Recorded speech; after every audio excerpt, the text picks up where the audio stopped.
everyone, and welcome to Book Solid. We're your hosts. I'm Soraya. And I'm India, and this week we will be discussing the book and the show Normal People. Spoiler alert! Hey guys, just as a heads up, we will be revealing spoilers in this episode. If you haven't yet read the book or seen the show or film, this is a courteous reminder to proceed with caution.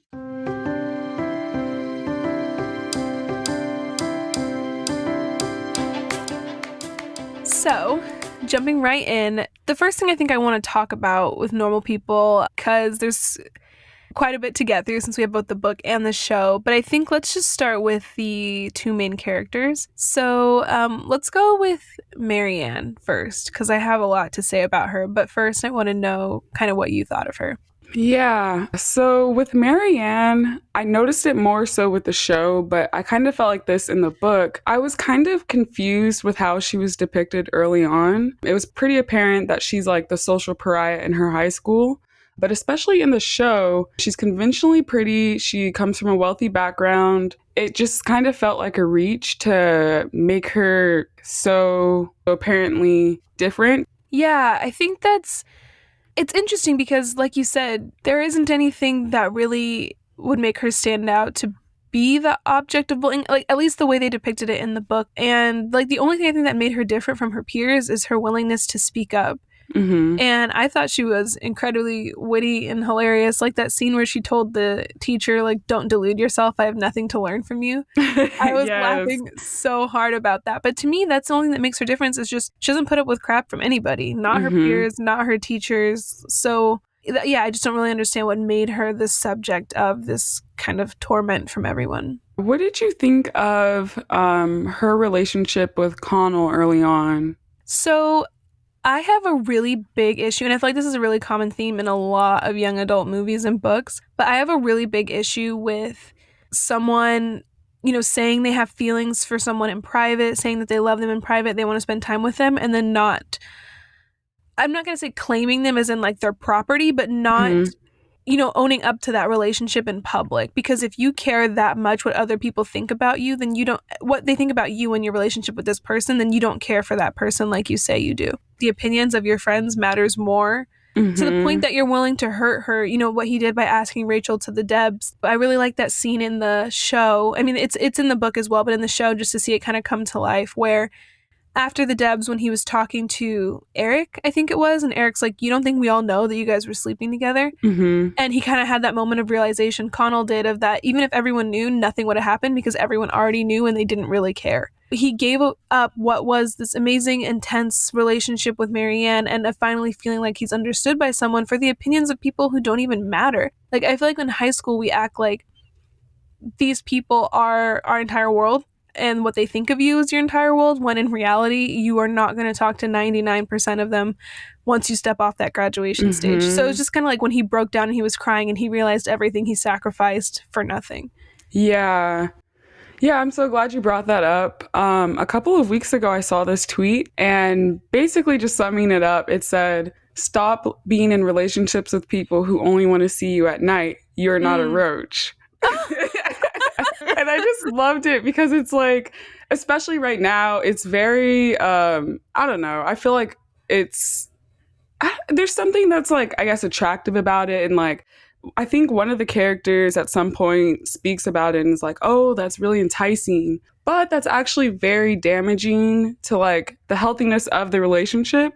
And ultimately Marianne, because I felt like because he was more experienced with relationships, he was kind of taking advantage of her because, this was her first major relationship. She didn't really have anything else to base it off of. And if that's how, he's treating her, I felt like she was starting to think that that was normal or that's what she was worth. And like, Marianne, you're not a roach. Yeah. you don't, I just felt like she deserved better. I agree, because what you were saying is like when the friend commented, I think it was Peggy, when she realized they were kind of like hooking up for the second time in college, but she was saying like, oh, that's super hot.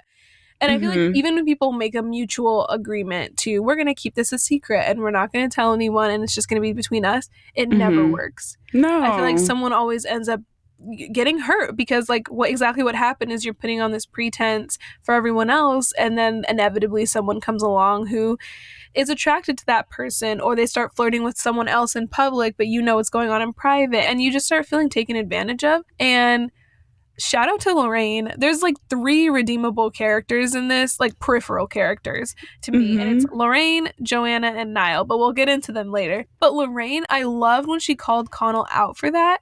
That's the thing, even though she's his mom, like you don't have to sit there and blindly go along with what your children are doing just because that's your child. Like people need to be Mm-hmm. called out. So I just love that moment when Lorraine was like, "How could you do this to her?" And he even Mm-hmm. told her, like, when Marianne stopped talking to him and left school, he was feeling bad about it and down about it. And Lorraine was like, "I think it's a good thing that you feel bad about it because what you did was a bad thing, and I'm not going to tell you that it wasn't."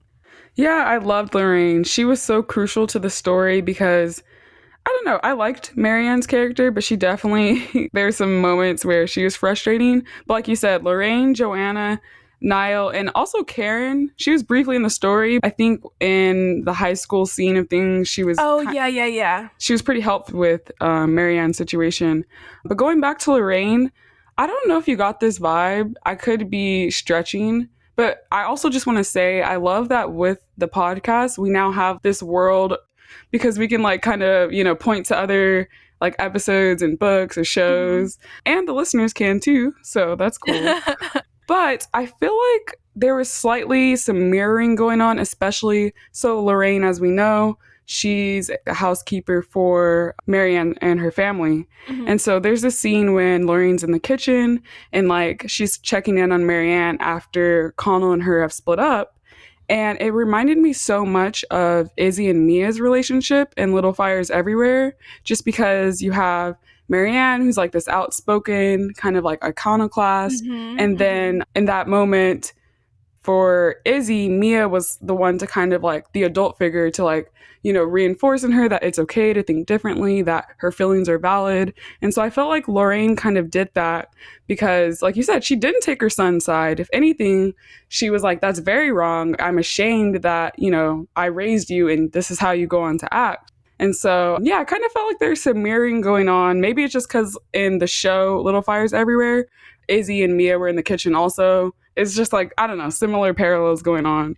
Yeah, that's a really interesting connection to draw. I don't think I realized it when I was reading, but when you started talking, I was like, "Oh my gosh, yeah, like that is very Mia Izzy." Mm-hmm. Yeah, she was great. So getting back to Marianne, I just wanted her to be loved properly. The Mm-hmm. whole entire book, not even romantically, like in a familial way, in her friendships, in her romantic relationships, all I wanted was for her to be loved properly because I feel like there was no one in her life really. I mean, Mm-hmm. until mid later portions of the book when Connell finally kind of matured a little bit, who was really loving her. I mean, like her family situation, I don't understand how her mom could possibly try to justify her brother's behavior. Like her Mm-hmm. inaction in the situation, she talked a little bit more in the book or in the show, I'm sorry, than in the book, but her inaction, the way she blamed Marianne for the things that were happening to her, for her brother to be treating her like this, like it was awful, and I just wanted things to get better for her. And Yeah. it's just like to see how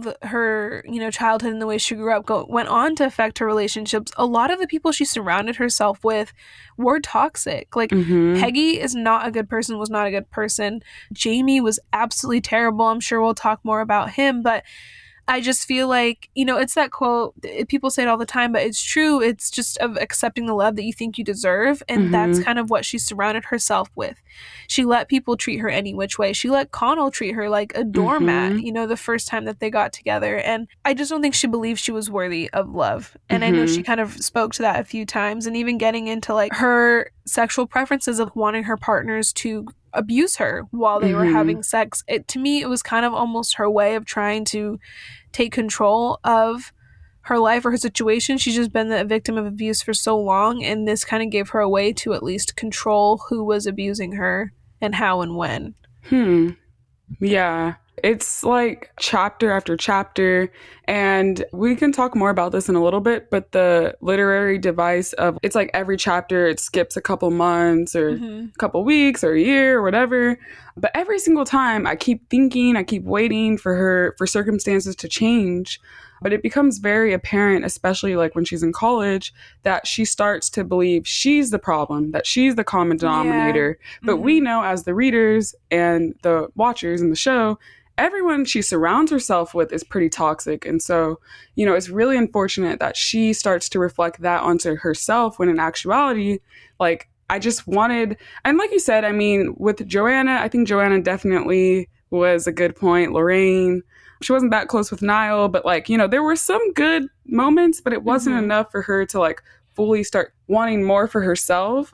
Like she settled so often Yeah. and just Yeah. accepted things. And I'm like, no, no, no, like you deserve so much more. And Like, she I don't, didn't. Yeah. yeah, She didn't think she did, I mean. yeah. And so, yeah, it was definitely hard. And like you said, with her, I didn't think about it that way, but with her like sexual preferences, it was consensual and like it was, I think, what she told herself that she wanted. But it definitely, like you said, could be birthing from her wanting to just have some control and, her thinking that, I don't know, I definitely got the feeling that she was kind of like a people pleaser in a Hmm. way. I think she just wanted, like, spending so long in high school being tormented for who she was. I feel like she just was desperate for people to accept her and was going to do whatever it took for that to happen. And that's really interesting because in high school, she was pretty, like you said, like she was pretty confident. She was pretty comfortable with being outspoken. She never, like a lot of times, Connell would say he never felt like she cared what other people thought. Hmm. But in college and in some of the relationships, she starts to kind of become passive. And she just, especially like her friendship with Peggy, who was super Hmm. toxic and awful, Peggy was constantly belittling her, putting her down, and she was just like, yeah, well, I don't know. Like she just became a completely different person. And Yeah. so it hurt because you could see the effects of these awful relationships starting to shape into her like permanent personality and the way she carries herself as an adult. Yeah. And yeah, that was tough. One thing, too, I think that the show got better than the book or just highlighted better was kind of her growth. I think towards the end of the book, we realized, she not realize we know her and Connell are both going on this journey as they kind of grow into their own, but I feel like in the show I got more of a sense that she had really not healed, but was in the process of healing from the things that had happened to her. And she was building a life that was her own, one that she Hmm. was proud of, one where she wasn't at the mercy of people around her. And so, kind of just to see her taking control of her life and doing what was best for her, I feel like we got a much greater sense of that in the show than we did in the book. Hmm. Yeah, I agree. It literally could just be me because I'm trying to think. The last book we read, The Family Upstairs, it did a similar literary device with, kind of going back and forth in time. Hmm. But I felt like with this, I was really disoriented because, I would finally like start to feel connected to like a character or a scene or a setting, and then it would just jump. 6 months Yeah. in 2014, or I'm like, what? And then it was always like completely different. And so for the first page of the next chapter, I was trying to ground myself. Okay, so now that we're in Berlin, or now we're in wherever, and or she's in Sweden, and I'm just like, this is a lot. And but I will say in the show, I felt like that worked in its favor better, just because maybe visually it's easier to do that, and so it was easier to draw those connections. Hmm. It could just be me being petty, but it was kind of like disorienting a little bit. No, I completely agree with that point. Like, I'd get to a new chapter and they'd have jumped to another time, and I'd find myself like flipping back to the start of the previous chapter so I could see, Mhm. like, okay, what was the month and year, and then like getting to the next, and just trying to line up the events in my head to make Mhm. it make sense. And we actually had a comment from a listener, Maddie, who said she watched it first and then read it, and they were really similar in her opinion, but she think that the show did a much better job of showing the passage of time. Mhm. I And agree. yeah, for sure. Like, it just, I think visually, like you said, it was much easier to kind of keep track of everything that was going on that way.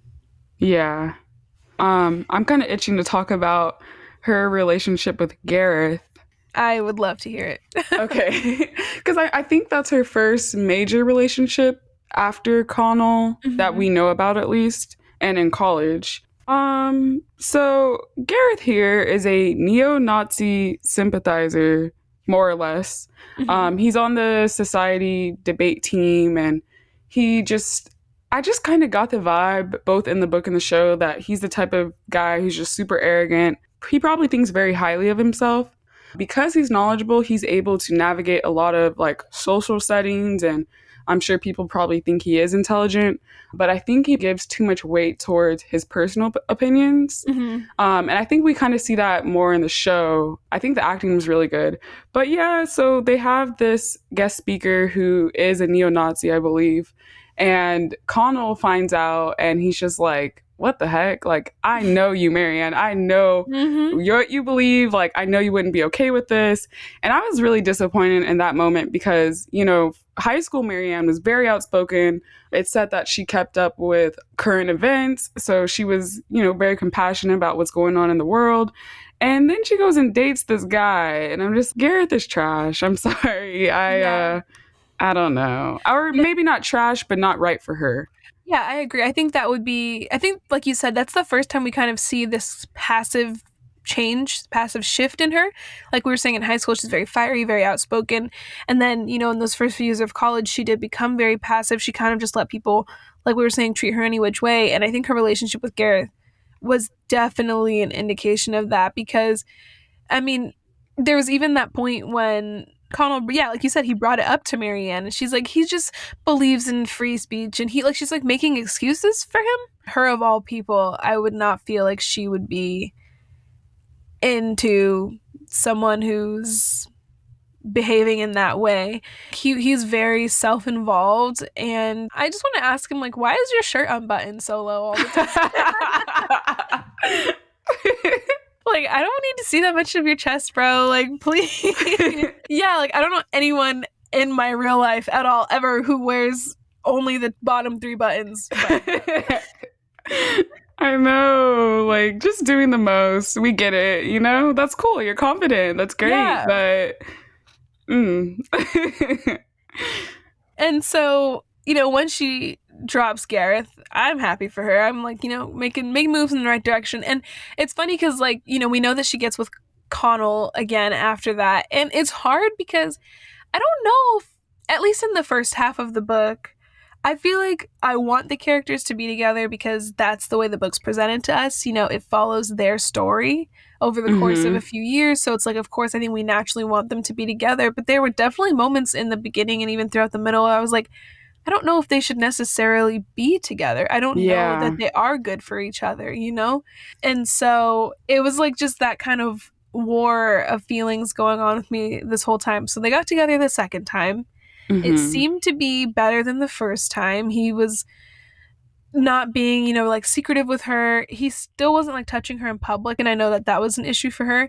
But the relationship seemed to be going better than it did the first time. So when they broke up over a misunderstanding, now I know at the beginning of this episode I said I hate when like that trope in movies where it's like I like you but only in secret. If there's Mm-hmm. anything I hate more than that, it's misunderstandings that could easily have been avoided. I'm like, can one of you open your mouth and speak? Marianne, you don't want him to leave. Say, I don't want you to leave. Connell, you want to stay with her. Just say you don't want to stay with her. Like, they both broke Mm-hmm. up but didn't even know why. I hate misunderstandings like that. It makes me so upset. No, I completely agree. I was so irritated. I think I had to like take a break after that second time just because, like you said, in that moment, I'm like, wow, things are going really well. I can see them together. Also, just something, I don't know, just in life in general, in stories that I'm not really a big fan of is off and on relationships, Yeah. especially like over the course of the whole book. And so, you know, we definitely Ugh, see that with yeah. them. And it makes you wonder, like, okay, sometimes I felt like they were toxic for each other and they Mhm. were just not meant to be together. But then there were certain times and certain lines that like Sally Rooney's writing where I felt like they had this beautiful connection. I'm like, they're perfect Yeah. for each other. That, like, real quick, I want to say there's that one line towards the beginning, and I don't have the exact quote in front of me, but he basically said, like, being with her was like closing a door on the real world, or something like that. Let me find the quote really quick, because it's going to bug me. Oh, yeah. So the quote, he said, being alone with her is like opening a door away from normal life and then closing it behind him. Like, I don't know, it just, like you're saying, it just goes to show this, like, complete and total kind of trust and comfort that they had within each other. Like, I just think it's a really beautiful thing in life if you have a person you can go to where you can be your whole and complete self without fear of judgment. And you know that they're Hmm. going to accept you for who you are. Yeah, definitely. And there's also another quote, I think, early on, where he says, Marianne, I'm not a religious person, but I do sometimes think God made you for me. I'm Yeah. just like, wow, like they're so cute together. Love that. But then, dun dun dun, as we all know, over the like simplest of miscommunications, if you guys just communicate, just talk to each Mm-hmm. other, a lot of these conflicts, a lot of this tension Yep. can be handled. You guys, they have these deeply intimate, connections and like experiences, and they just know everything about each other, but can't just talk about simple Yeah. things. It's so annoying. And I think it just really speaks to their immaturity. And man, did they have a lot of growing up to do. Yeah, that's true. Yeah, that was deeply frustrating. And Mm-hmm. then I think at that point, so Marianne goes on to date. I think I'm mixing things up. I think she goes on to date Jamie, and then he goes on to date Helen. Yeah, yeah, around that time, yeah. So yeah, Jamie. Hmm. Okay, Jamie. So I wasn't a fan of him in the book, obviously. I really didn't like him. The show, bringing him to life, the last time I wanted to, like, physically punch a character was Joffrey on Game of Thrones. I was just gonna say that. Like, Joffrey. Yeah, so with Jamie, I feel like he was the antithesis of Connell in a way. And so it was really perplexing to see them together. And just the fact that they were together just showed how much Marianne had changed. High school Marianne would not, like, high school Marianne would, joke, like, not joke back, but like she would get back at the Jamies in high school. mhm. Like he would say something slick and then she would be like, something witty, and she would just dismiss that. So to see her being in a relationship with him and just, I think it cut deep because I've dealt with quite a few Jamies in my own life, especially in college, even in high school. Not as far as dating, but just like that archetype. I don't know. Gareth was bad, but I felt like Gareth was still more open minded. Like him being on the debate team, like he was able to see, either side, even though he definitely felt a particular way. With Jamie, it was just his way or the highway. And yeah, I agree. Seeing him brought out in the show, I was just like, oh, no, no, no. He's got to go. He's got to go. I can't wait till he goes. Yeah, he was so controlling. Even before they got together, because, I think the show was kind of, it did a better job of hinting at the way that Jamie was attracted to her, even when she was with Gareth and then with Connell the second time. There was that part specifically when they were all hanging out and someone went to refill Marianne's glass and Jamie jumped in. He's like, no, she'll have red or something like that. And then Mm. Joanna's like, can she not decide for herself? And I was like, seriously? And Jamie's like, no, she'll have a glass of red and then a cigarette and then she'll something. Like, he was like calling Ah. out. Yeah, it was just creepy. Like, he was just saying, like, oh, I know her best and I watch her, so this is exactly what she's going to do. She's going to have this, this, this. And Mm. I just didn't like what was to come because they weren't even dating at that point. And then, yeah, he was possessive. He was insanely jealous of Connell. Mm-hmm. And that, blowout when they were in Italy, I couldn't even look, I didn't even want to look at his face. And that part when he drops the wine glass, even after she specifically said it was her late father's, like, he was just terrible. I'm glad you brought up the vacation trip because in the show, like definitely in the book, I could feel the tension. Sally Rooney she made a point to specify that like everyone else who was at the dinner table was extremely uncomfortable. Like Mm-hmm. they were averting glances, like they weren't trying to engage because they knew things were kind of bubbling up towards something that could really blow out as it did. But in the show, watching that happen, I was just like, I had to look away. Like you said, I was like, oh, no, no, no, this is way too much. And then something that was really, I don't remember this being in the book, but so after he like drops his wine glass, it shatters, and then Marianne lunges at him, and then Connell keeps her from attacking him. The Mm-hmm. fact that in the show, Jamie starts laughing, Yeah. That Yeah. was crazy. I was like, okay, he's nuts. Like, And he's totally gaslighting her because he's laughing and he's like, "You're a psychopath. You need mental mm-hmm, help. You're crazy." She has every right to be angry right now. Like, she just told you how much those glasses mean to her. You mocked her for it, saying, "I didn't realize you had such mm-hmm. an emotional attachment to glasses." They were her father's who passed away. I don't understand what he doesn't get about that. So he mocked her for it, for starters, then purposely broke it. She's livid, and now he's telling her she's crazy for being upset. Like, look what you just did. And now you want to act like she's crazy for being mad? Oof, no. Yeah, it was just, and I'm glad because at that moment, I'm like, if she's still with him, I don't know how I feel about this book. Like, this better be the end of things. Yeah, and I'm glad Connell stepped in. I just wonder to myself, and I wonder what you think about this, but do you think he would have done the same thing if Helen was there? Because we know Helen's also wildly jealous of Mm-hmm. Marianne in a way. So I wonder if he would have done the same thing if Helen was there. I do think so, only because, and I kind of wanted to talk about Helen a little bit, and I guess we can when we get into Connell, but I think he would have only because his love for Marianne didn't seem to falter just because he was with Helen. Like when they went to Rob's funeral and he sees Marianne for the first time in a long time because she's been in, was she in Sweden or Switzerland? I think she was in Sweden. And he kind of like grabs her and hugs her. And I think in the book he describes it like they held each other until it wasn't acceptable to continue doing so, and that was right in front of Helen. So Mm, I kind of feel like Marianne has always and will always be his number one priority. that's true. Yeah.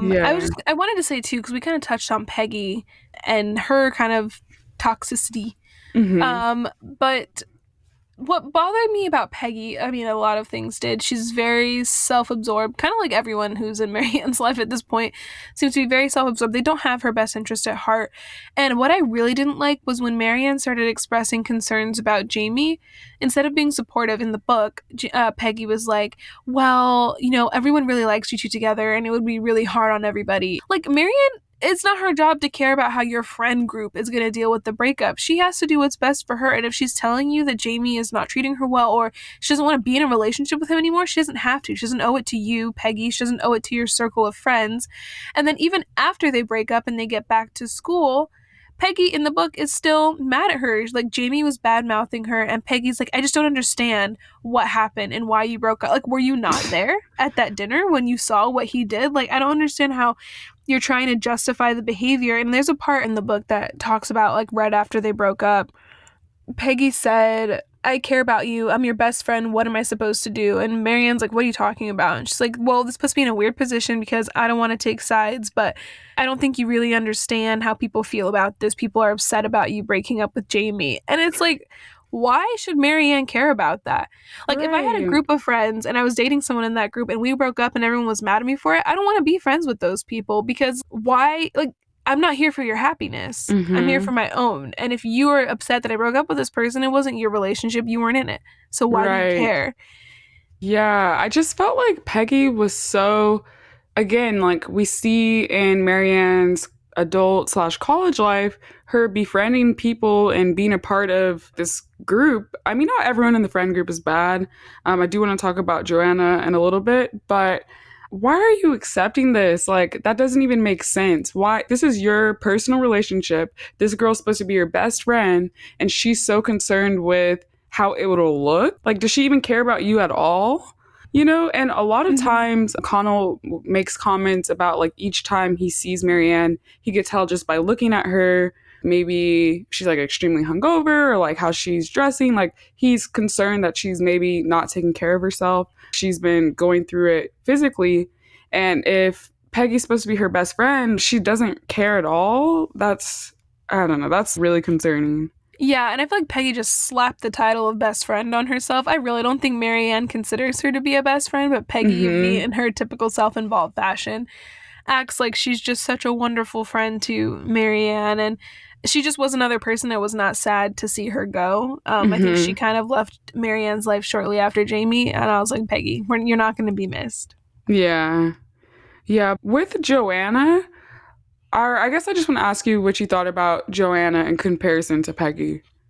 So what I really liked about Joanna is I feel like it's brought up without specifically saying on multiple occasions. Joanna did not care about Peggy's opinion of her. Mm-hmm. And she was just a breath of fresh air. I feel like she was one of the very few positive forces in Marianne's life who kind of encouraged her to be herself, encouraged her to focus on what she wants and what's best for her, and continually checked in on Marianne. Like their other friends, it just seemed like very superficial, but I feel like she genuinely cared about Marianne and what she was going through and just wanting to be there for her. Because, I mean, Connell didn't really start to get his act together until maybe in the middle of the book towards the end. And so just to see her have at least one person who truly loves her for her, it was nice. She had Mm-hmm. one person at least who she could trust and rely on.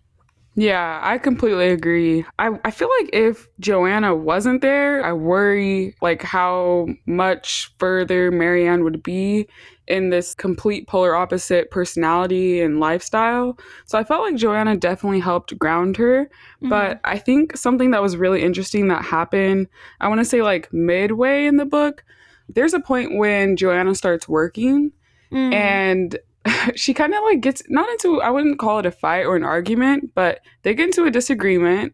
And Marianne says, they're talking about time. And she's like, that's so crazy. Like, you're just spending time at work. That's time you could be doing anything else. Oh, yeah. And that, I was appalled because it was just a reminder again, like social classes. So I just felt like Marianne is pretty out of touch.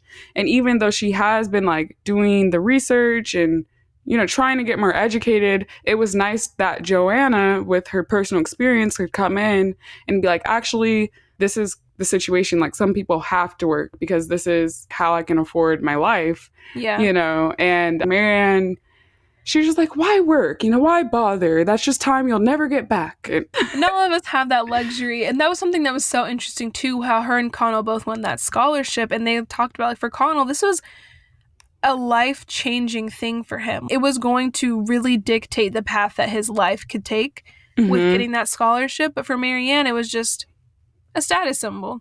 Like for her, mm-hmm. it was just such a casual thing of, great, now people can finally see just how intelligent I really am. Whereas Connell, it was a life-changing thing for him. Yeah, really quickly, I want to add there's a part. So when they get the scholarships, Connell's eating in what I picture to be like the dining hall. Mm-hmm. And he says, I wrote it down somewhere. So he says, then the food is served by other students who are dressed in all black to differentiate them from the otherwise identical students who are being served. Mm-hmm. And that, like, that was so crazy to me because I instantly thought about the dining hall. So for those who don't know, me and Soraya went to college together. That's how we met. And I just thought about the dining hall because that, I don't know, just it was an interesting way to illuminate like class differences and the Mm-hmm. fact that he's right outside of, and there are times where I would see students who worked in the dining hall. I mean, we also both worked for the school too in Yeah, we did. housing. So We got to be on the receiving end of that. And let me tell you, sometimes people forget that we're all students here because we had a lot of people treat us like yes. garbage. And the craziest thing is we would be in classes with the same students Yeah, sometimes. I'm just like, I don't understand this. So when I'm behind, you know, a window or a desk, suddenly you can talk down to me or talk to I'm me a be- certain way. I'm below you, but then in class you want to ask me for my notes, you know? Right. Yeah, totally. I love, like, I feel like because before Marianne, like when they first got together, Marianne was the one who was a little bit more worldly than Connell, I would say. It just appeared maybe that she spent a little bit more time thinking about things beyond herself. But we Mm-hmm. really see Connell as he kind of matures and grows, and he he starts to think of the world in this way as well. And it was just refreshing for to see him have that awareness, you know? To know, like, Definitely. I'm a student just like they're a student, but now suddenly because of this scholarship, they've tried to put me in like a class above them, or like I'm better than them in some way, but I'm not. Like, we're all students here. And it just, like, for him to acknowledge how strange it was for other students to be serving him now, it was very refreshing to see that from Connell. Yeah. No, I agree. And that's an interesting point. He definitely, I remember I wrote a note in the very beginning. I was like, he better have a character arc. And this is definitely a moment where we see that. So yes, so then we can kind of back up and start with Connell. Last thing I'll say about Marianne in the show, at least, her outfits, adorable. I know it's so Yeah. irrelevant to the plot line, but I thought her outfits were really cute. Yeah, I mean, just quickly interjecting, I it was so nice to see the story come to life in the show because I don't know, I had a lot of notes like the cinematography, the lighting, the hmm acting was really good.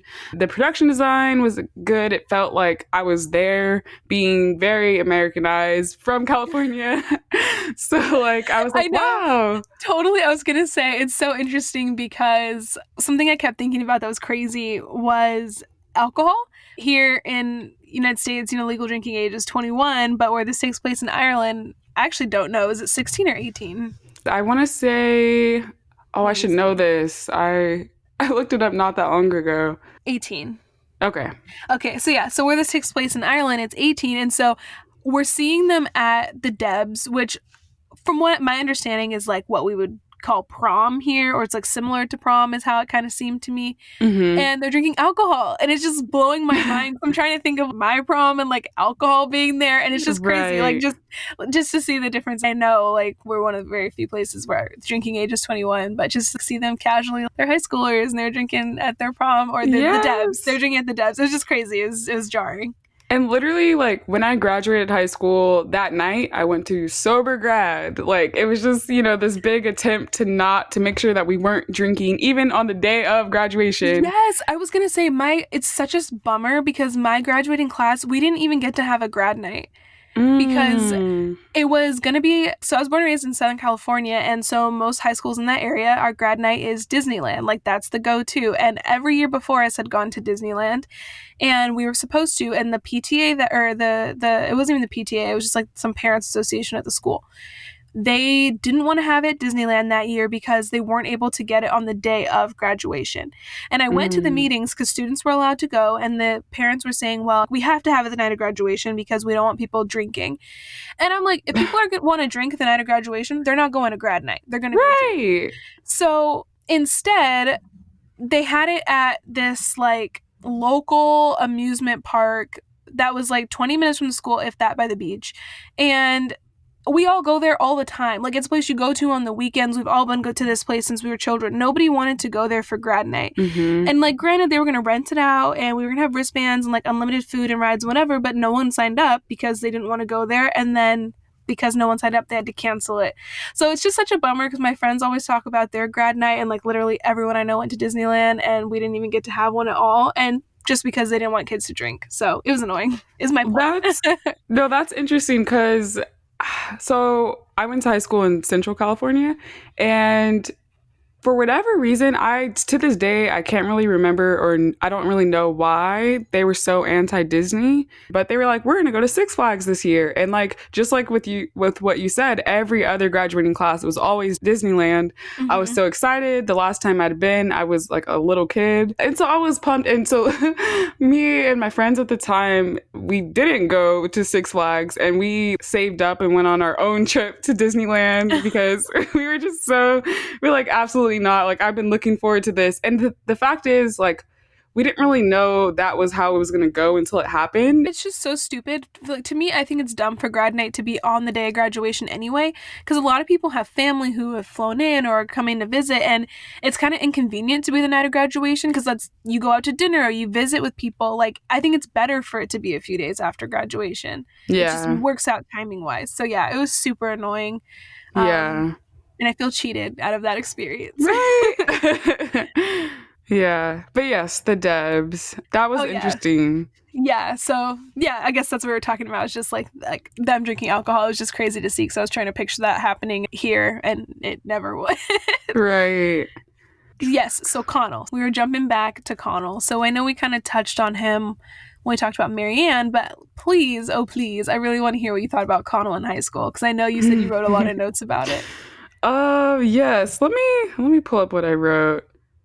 Okay, so I decided he was insufferable early on. However, I would say I felt like he was deeply insecure and he was battling some issues with his self-esteem that we Mhm. definitely get that explanation towards the end of the book. And I completely understand that, and I can see how it's especially difficult to navigate high school, which is just amalgamation of every like personality, everything. He's Mhm. becoming an adult. However, I don't think that excuses his behavior. His like blase attitude and how nonchalant he was when he told Marianne that he was going to take Rachel, I believe. Yeah. Yeah. Yeah. Yeah. He was so cavalier about it. Like he didn't get why she was offended. Even when he was talking to Lorraine about it, he was like, "Don't you think this is kind of an overreaction? Like her Marianne being hurt?" And no, it is a perfectly acceptable reaction when you make someone believe that you love and care about them. Then you turn around and take someone to the depths who's bullied her publicly. You know, Mm-hmm. after that guy assaulted Marianne at the club, Mm-hmm. in front of everybody, and then they all went outside to check on her, and Rachel was like, "What? I thought it was funny. Would you think it was funny if some random stranger came up to you and assaulted you like that? No, you wouldn't." And not only for him to take someone else, but to take Rachel, of all people, who Mm-hmm. was treating Marianne so poorly, such a slap in the face to her. Yeah, and I almost felt like he knew, and maybe he approached it that way to kind of like test the waters. Downplay it. Yeah, and she was just like, "Oh, I get it. So you guys are friends, just like how we're friends," implying like they have this very intimate relationship that's Mm-hmm. secret, of course. And he's like, "No, no, like I'm not like sleeping with her or anything." But how would Marianne know that? Because you just made this huge kind of declaration, and it's pretty known at that fact that Rachel has this huge crush on Connell. And Yeah. so I was like, he's so trash. And it's really interesting to see how a complete 180 happens. And I don't know, I remember when I was in high school and everyone would always say this, the people who are popular at that time are going to have kind of a wake up call when they get to college. And in our case, our college was massive. Yeah. It was 3 times the size of I was Disneyland. I was literally gonna say that because we had orientation and they like spit out the same facts to everybody, and they're like, "It's 3 times the size of Disneyland, and it's where they filmed Space Jam," and like Yeah. we all know the same random facts about our school because that's what they told us all at orientation. Yes. And so, we went to this massive college. Granted, like my high school it was decently big, but when people are exploring themselves in college, nobody cares, Yeah. No one's worried about you could literally wear your pajamas to class. Yes, for real. Wear like a onesie and no one cares. Like They popularity doesn't exist in college. Like you have more right. things to care about than who's taking who to the debs. You know what I mean? Like Mhm. it's so refreshing to know that people genuinely and truly don't care what you're doing. Mhm. Yeah, and so, for Marianne, that's beautiful and it's wonderful and it helps in her favor. But for Connell, we see him because he is pretty introverted, as we know, but we see him really revert and kind of he doesn't really interact with people much outside of Marianne's friend group. So that was interesting to see that shift. Yeah, for sure. I just want to say this too. I think the show, I was really, really impressed with the way they were able to incorporate so much of the book. The few changes I did notice, I don't think they were significant enough to like completely change the story, which I've seen way too often with Yep. these, adaptations. But there's this part, I think it's right before they break up the first time with the miscommunication, and he makes a point to be physically affectionate, show a little PDA in public at a swim party. Oh yeah. And I'm trying to remember off the top of my head. I should look it up. But he says, basically, he's like, so this is what you like, kind of gesturing to everything. And it's described in that moment, everyone's happy. And then he immediately breaks up with her. And I was just like, that's a complete sucker punch. And it's Yeah. later we find out he was feeling kind of not disillusioned, but he was just feeling really out of touch with Marianne's friend group and the problem specifically financially or his hours get cut at his job. And he didn't feel comfortable asking Marianne if he could stay in her apartment. And she just felt like he was just up and leaving. It was abrupt and it was disheartening because it's like in that moment, she's so happy, right? Like Yeah. she's been Finally. waiting for this. We've been waiting for this. He's like, I'm finally comfortable in myself. Like we're in college. No one cares. This is my girl. And then he dumps her. Mm-hmm. Yeah. Yeah. It was just kind of him. I think that moment at the party that you're talking about, he kind of gestured to everything, and maybe him realizing that he didn't, or feeling like he didn't fit in this new world, or it was just very interesting too. And I actually wrote something down about that just to kind of see the way things turned. In high school, he was the one who was surrounded by friends and for the most part comfortable with who he is. And he was in a position within the school where he was well liked, and Marianne was not. She was bullied, and she never really felt like she could be herself without some kind of judgment or harassment. And then we, flash forward to them in college, and the tables have turned. Like, I wrote that in my notes. Like, as soon as I started Connell's chapter of when he started at Trinity, I was like, wow, how the turns have tabled. Because, now Marianne is the one surrounded by friends, and she's the one flourishing, and Connell's really struggling with this with this move to this school and to kind of come into his own. And so it was just kind of interesting to see their journeys totally flip like that. Yeah. We mentioned it before, but I'm curious to hear your thoughts on his relationship with Helen. Yeah, so in the book, it was terrible that the moment when he tells Marianne about her. So it was like after he gotten beaten up, and then he tells Marianne he's in a relationship, which was like a huge surprise to her because she'd never known him to be in a relationship. And he's also like right before that conversation, he's trying to get her to break up with Jamie. Like he's talking about how he'd rather see her with anyone else. And I think Marianne, and even us as the reader, we're kind of like, oh, it's because, he wants to be with her. So it's not only that because he's already in a relationship, but he tells Marianne that he's in love with someone else.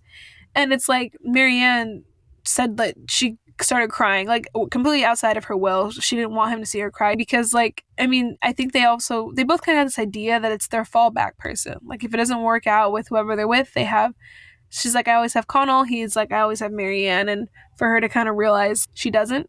And I feel like the love that they had was it was unique. I don't think at times it was always good, but it was unique. And so for her to imagine him loving someone else, it was, probably incredibly difficult. And it was interesting to me that in the show they changed it, where it was just from him saying he was in a relationship that she got really upset. But in the book, it was because he was in a relationship and he said he was in love with her. So I feel like in the book, I think I could be more inclined to believe that Connell really was in love with Helen. And then as time went on, their relationship kind of just burned out and he had unresolved feelings for Marianne. Whereas in the show, I think he wanted to be in love with Helen. I think he was in love with the idea of her, of moving on from Marianne. And he said he liked who he was with her. He was comfortable, but they came from kind of the same economic class. And he didn't have to feel like he was faking anything around her family or her friends or just feeling like he wasn't good enough. And so I think he liked the idea of Helen. I don't think in the show that he really loved her. Yeah, I just didn't get that vibe. I did not feel like he was in love with her. I think he liked her and liked having her around, and I don't think their relationship was a lie, but I just don't think there was room for love with Helen because of how he felt for Marianne. Yeah, that's an interesting observation. The more that I think about it, I felt the same way. Like in the book, he said pretty often, I'm in love with Helen. I love her. I love her. I'm like, is he trying to convince himself?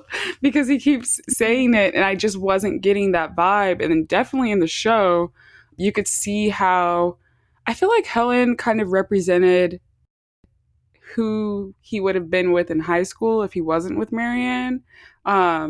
Sally Rooney made a point to say that Helen was very popular in high school. She's pretty, she's well accepted. And so I think he was trying to, in an effort to try and find himself, he was reverting back to a previous version of himself, thinking that would make him happy. Yeah. But Helen just wasn't that answer. Yeah. At first I was like, I think there was something that was mentioned about how when he first introduced her and Marianne that he thought they were going to get along or that it was going to be fine. Then like their relationship kind of progressively soured and Helen just was not crazy about Marianne. And I was wondering when that was going to play a role because I feel like it's obvious to anybody reading or watching Connell's feelings for Marianne were still very much there. And I just didn't see that relationship lasting very long because of Marianne. I mean, I think it helped that she was in Sweden that whole time or part of it at least.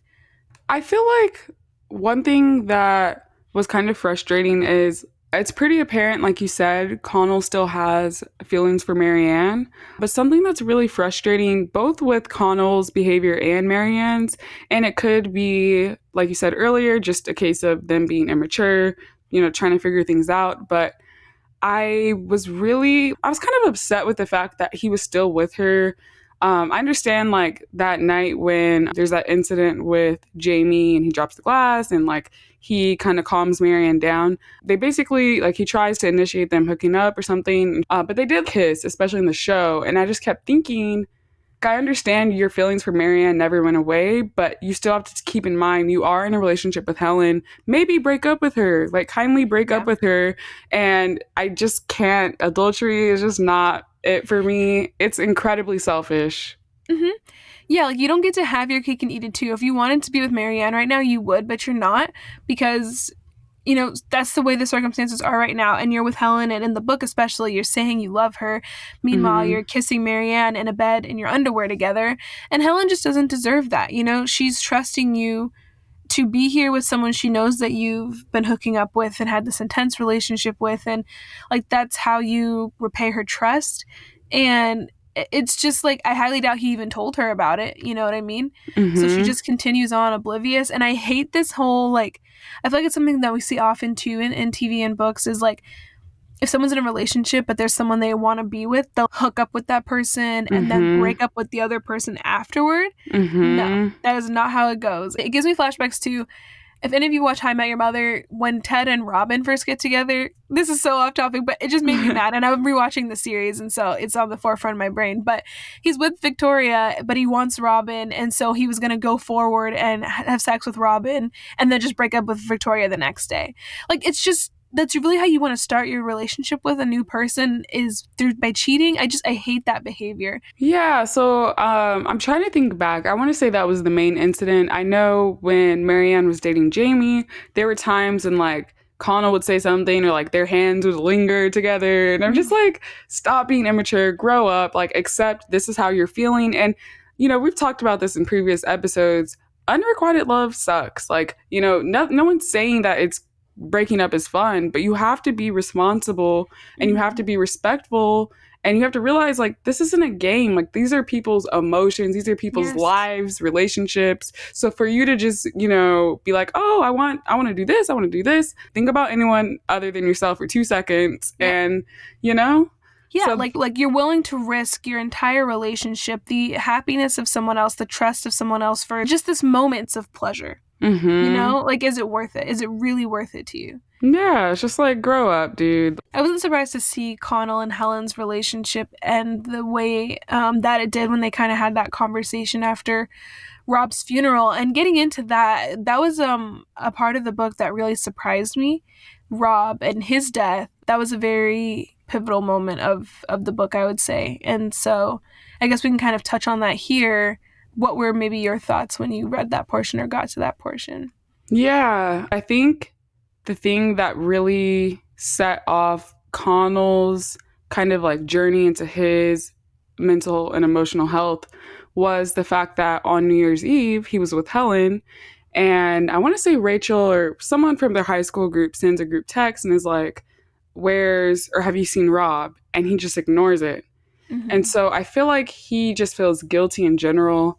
He was someone that Connell was close to and confided in to an extent. And so Connell's guilt and not, the fact that he felt like he didn't do anything at all that could have, I mean, I don't think he could have prevented, like, he was literally living in another place. Yeah, and as I said, even had he been there too, it's like what his therapist was saying, and we'll get into that, but it's something that I think everyone in his life was probably asking themselves, but there's, I don't know if there is anything that they could have done. Mm-hmm. So, Exactly. So yeah, I don't know. I empathized with Connell in that moment. It was just really sad to see what happened. The funeral scene, it was sad to read, but to see how that played out, mhm. even like again, just kind of going back to Helen, there's a point where he only owns like one, I guess, really nice dress suit and he wears that at the funeral. And Helen makes a comment and is like, "Oh, you look hot," or "You look so good," or something. He's just like he doesn't even say anything. Like that's the last thing he's worried about right now. Yeah, like I think in the book he said it actually made him furious because yeah, it's just he's going to a funeral for his one of his closest friends from high school. I don't think he's concerned about looking handsome right now. Right. It was just inappropriate, but I will say in that moment I'm glad that Niall was there for him and he was able to help him cuz I think I will just say like throughout the book Connell he doesn't really do a lot of self-reflecting until Mm-hmm. this time. He just kind of like lets things happen to him. Doesn't really he doesn't really want to get in touch with how he's feeling. I think he's afraid to, honestly. But when this happens, with Niall's encouragement, he seeks out therapy, and it's kind of like it was a moment that fueled his growth, definitely. Yeah, and I just want to touch on Rob too. It's something I think is like an ever present theme throughout the book is how you may not know, you don't know what someone's going through just from observing them, just from being around them. And so, the way everyone in school kind of treated Marianne or the way people looked at Marianne. And it's funny because in high school, everyone treated her like she was a loser and an outcast. And then in college, everyone was envious of her. And Connell's always saying boys are always falling in love with her. Such differing viewpoints of her, which is first of all very interesting, and then second off, but they have no idea what's going on beneath the surface. They don't know the abuse that she's facing at home at the hands of her brother and her mother, and just her self-worth being so low from everything that she's gone through. And so Hmm. similarly with Rob, when we see him in high school, he is popular and he seems to be well liked by his peers and he seems to be happy, and it's like we just don't always know what's going on. And so then even Connell, when he was reflecting on it, of saying like Rob was a deeply insecure person and wanted nothing more than to be liked by his peers. It just kind of like peeling off the layers of a person. And Hmm. just going back to what you're saying about Niall, I am so happy that Niall was there for Connell, because I think a lot of times when someone's going through something, people in their lives want to help, but knowing when you can't help, I think is just as important, because it's Mm. like, I think being supportive and being there for someone 100% the best thing to do, but also knowing I'm not a professional and like the way I can help you can only go so far. So for Niall to recognize that and tell him like I think you should see a professional who can really help you with what you're going through, I'm happy with the way it was handled, because at first when Connell went, I did not think he was going to continue going. And I thought he was going to struggle a lot before, Hmm. finding help. And so it was nice to see him actually go, actually listen to the advice of his therapist and, focusing on himself, focusing on his mental health and beginning to heal. No, Yeah. I completely agree with what you're saying. I think in that moment, I felt the same way too. Like I was so confident that we're going to see him kind of sink further into the belly of the Mm-hmm. whale because, even as he approaches the office, he has like this questionnaire or survey he has to fill out before he sees the doctor. And he's just like, these questions are so like, they're dumb. Like, they're not going to, I don't even know what to put. I mean, I feel one way, but I don't need them to know that. So we see him kind of holding back. And so it was refreshing to know that he was actually open minded enough to really take in the information and Mm-hmm. start to apply it into his life. And we could start seeing, that change finally. Like in the beginning, what I was hoping for, we finally see him starting to come to terms with, himself and with Mm-hmm. everything that's happened to him. Because Yeah. quite a bit happened at Yeah, that moment. yeah.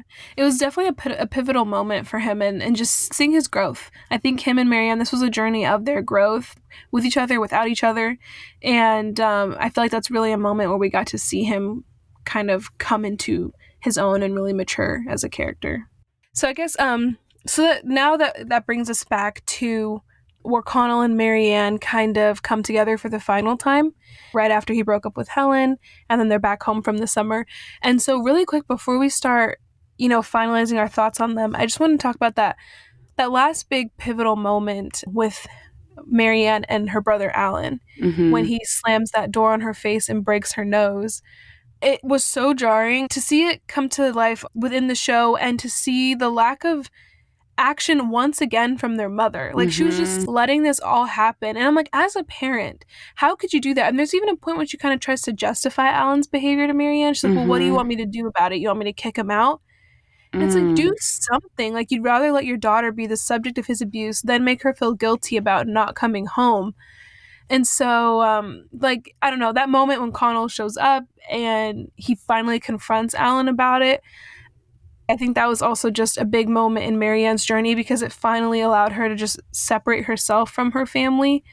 And I feel like that was when Connell kind of also stepped up as this person that she knew she could always rely on, someone who would always take care of her. Yeah, especially in that moment with how, I'm blanking on her name, but the mom, Oh, Marianne's mom. Denise, I think. Yes.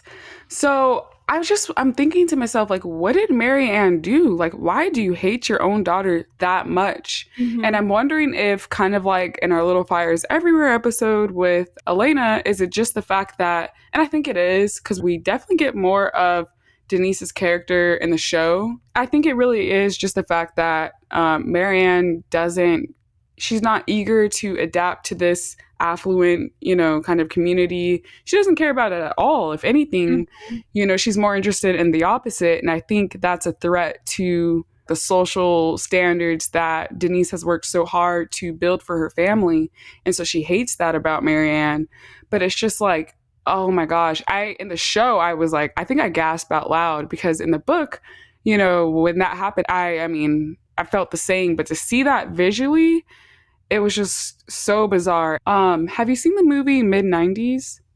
No, I haven't. I think it's on my list. Is that the Jonah Hill one? Yes. Yeah, Or that.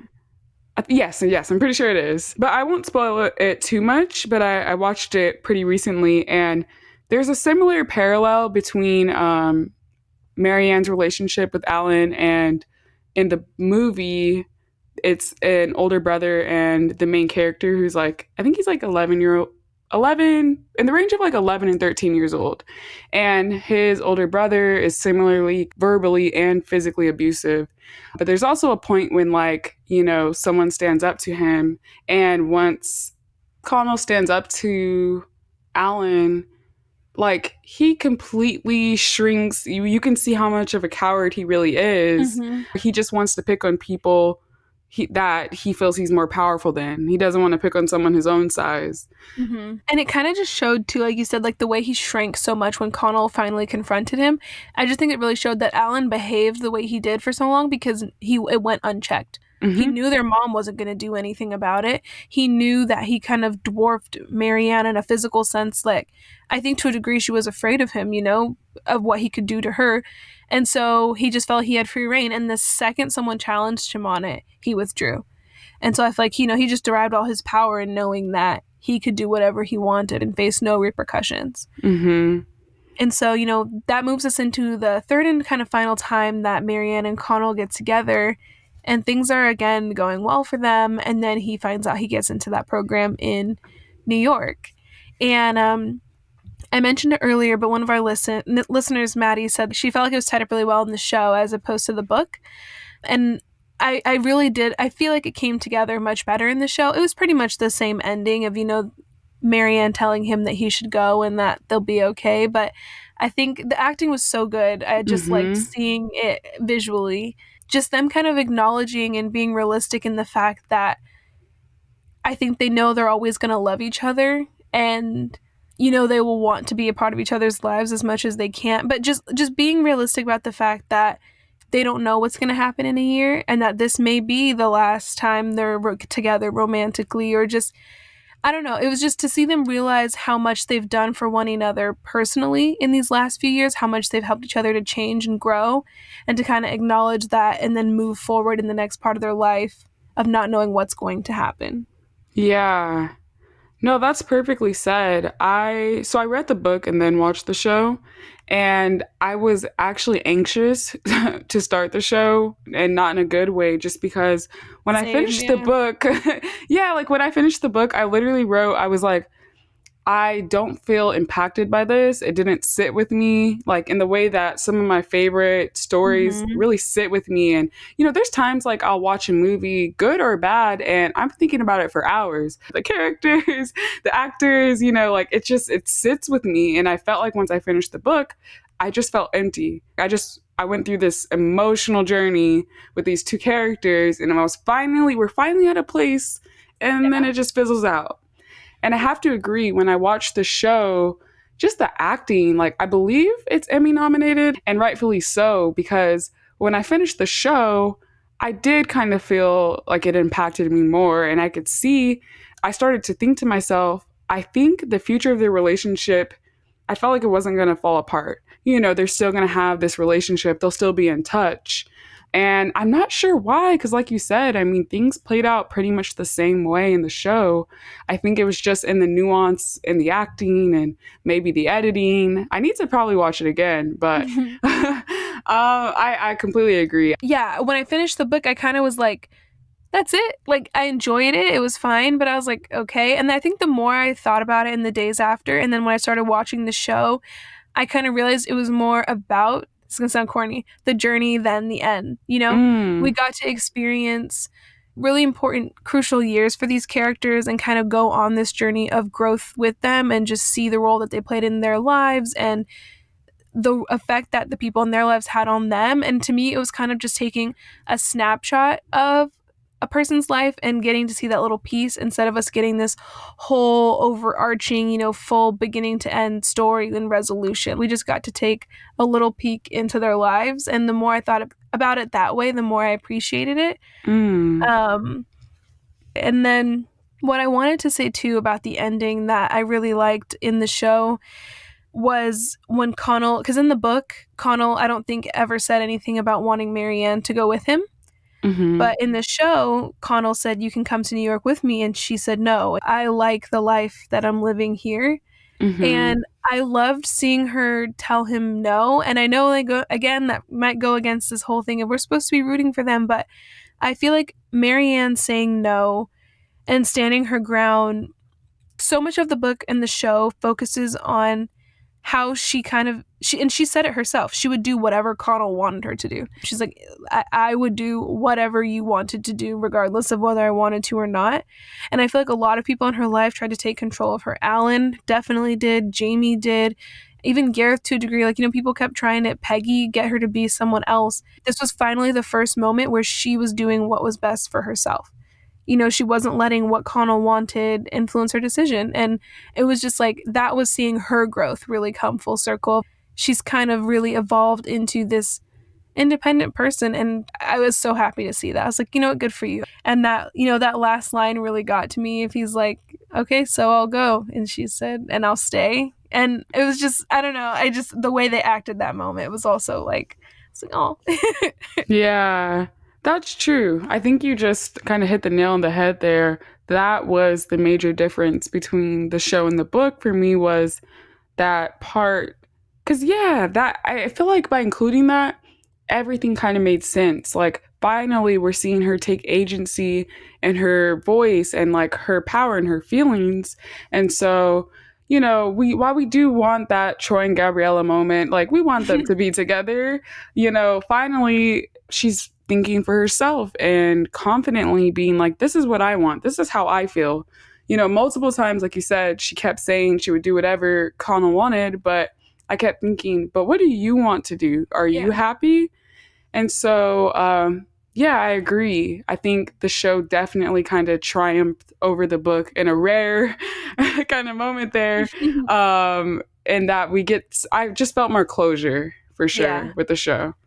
And so I guess that leads to a very important question. So, which should you prefer, the book or the show? Dun, Or dun, which? dun. um, oh yeah, this is a tough one. I was thinking about this before we started recording this episode. I feel like, so for starters with the book, I loved the writing. The Mhm. way that Sally Rooney captured places. Like I said, I'm fairly Americanized. Prior to this whole pandemic, or I guess during the whole pandemic, I realized I need to travel more.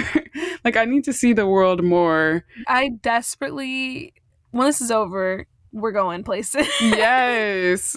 There's so many places I want to go and I want to live outside of the country because I need other perspectives. There's so much of the world that I need to see and experience that isn't just life here in America. And so I'm desperate for that opportunity. Absolutely. I just want to be more like worldly and knowledgeable. It was definitely nice to, through Sally Rooney's writing, get these very descriptive looks into what life in Ireland might be like in, circa the late 2010s, or I guess throughout the 2010s as we're going through time. Um, I felt like the book was pretty strong. I just really connected with the show more just because, again, like, I studied film in college, so like I'm kind of a nerd when it comes to that stuff, but there was a lot of subtle decisions that they made that I felt like really bolstered the storytelling, and it made me connect with the characters more, particularly with the ending. And I think for that, I'm going to have to go with the show. Okay. Yeah. How about you? How are you feeling? Okay. This is okay. So the fact that we're even having this much difficulty picking one, usually I'm like, it's the book. Like, you don't even have to ask me, it's the book. But yeah, first of all, the casting, A plus plus, because I honestly had a lot of trouble picturing Marianne while I was reading it. I just couldn't kind of get a grasp on what I thought she looked like. And then when I started watching the show, I was like, that is the absolute perfect person to play Marianne. And their skill as actors, the show was shot beautifully. I enjoyed just watching it, like not even for the story, just the imagery. It was so stunning to watch. I feel like the show, or it was brought to life really well. I think I'm gonna have to say the show also. You know what's funny is like I didn't want to say the show just because like I'm the type of person who, I mean, like you said, like the book is usually better, Mm-hmm. But I just felt like with our last conversation about the ending, the fact that we were able to get that closure, because that's a big part for a reader is the end. Mm-hmm. Yeah. You dedicate time of your life, chapter after chapter, page after page, inching towards something. And if you feel like you kind of got played in the end, I don't know if that's ideal. However, in the show, we were able to get some more of those gaps filled in. Characters were brought to life. Passage of time was easier to follow as well. Yeah, for sure. And yeah, like I could probably count on one hand the amount of times I thought a show or a movie was better than a book. So this is a rarity. But don't forget, go to our Facebook page. We'll have a whole topic dedicated to normal people, and we can dissect it further there. Be sure to stay tuned for our next episode where we will be discussing the book All Adults Here by Emma Straub. Also, be sure to check the description notes for this episode for more details on our next giveaway. Thank you guys so much for hanging out with us today. For more updates, you can be sure to follow us on Twitter at BookSolidPod, on Instagram at BookSolidPodcast, like us on Facebook at BookSolidPodcast, and also join our group. Please stay tuned after the outro for more information on our donation of the week.